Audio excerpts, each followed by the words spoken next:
Winning friends and influence people is not about manipulation, but being genuinely interested in who they are, understand them, and getting along with people. Hi, the Lonely Buccaneer here. In this video, we're discussing the way to make a good impression, build strong friendship, and act as a leader. Ideas inspired by the book, How to Win Friends and Influence People by Dale Carnegie.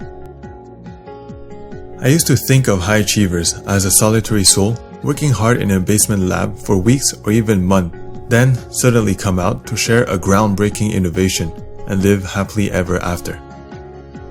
In reality, to success, not only you will need to work hard, but you will need partners that share the same goal, and you will need to learn to work together to achieve it. Make a good impression. If you want to meet people and make a good impression, the simplest way is to begin with a smile. Ask their name and make sure to remember it, and then become genuinely interested in who they are. In the past, it has been hard for me to go up to people in cocktail or social events. To remedy to that, I practiced smiling in front of the mirror and improved my eye contact. Now, it got easier. I can go up to people and have an interesting conversation. During the conversation, I like to mention the person's name to help myself remember it. And I have always been more of a listener, so I learned to ask questions and talk more in terms of the other person's interest. Doing all that helps both of you getting to know each other and build trust in the first place. If the person wants to be your friend, he will naturally ask questions about you.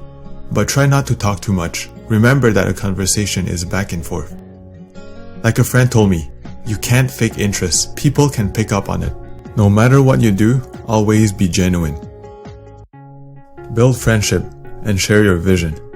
It's easy to criticize, condemn, and complain, but it takes character to listen, understand the other person's perspective, and forgive.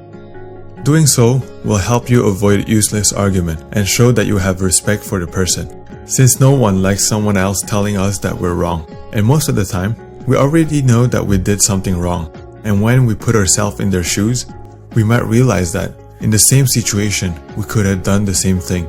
So if you want someone to share your vision, be nice, polite, and patient. If you try too hard or act too aggressively, people will stop listening. One thing that irritates me is when people come up and use manipulative way to try to persuade me into their way of thinking. Maybe they were right, but the way they do it simply doesn't appeal to me.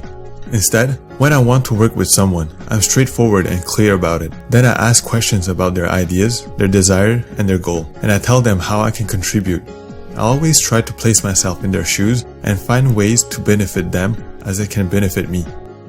I see work as a partnership that converges both parties closer to their main goals. Being a leader. I believe that everyone can be a leader and make people around them feel better and appreciated. So the next time your parent, a colleague, or a friend does something nice for you, say honestly and sincerely how much it helps and means to you. A leader is also someone who helps others by improving their attitudes and behavior.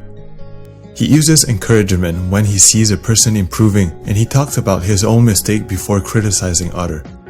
When he needs to point out mistake, he does it indirectly to avoid humiliating the person and let the person the chance to correct them. Finally, a leader asks questions instead of giving direct orders. Let's recap. To make a good impression, be genuine. Start with a smile and turn the focus to the other person. To win people to your way of thinking, stay positive, bring your share to the table, and show how it can benefit both of you. Finally, I believe everyone can be a leader if we learn to show appreciation and think in terms of the other person's interest. The verdict. This book is a must-read. There are tons of books out there, but this one has to be on my top 5.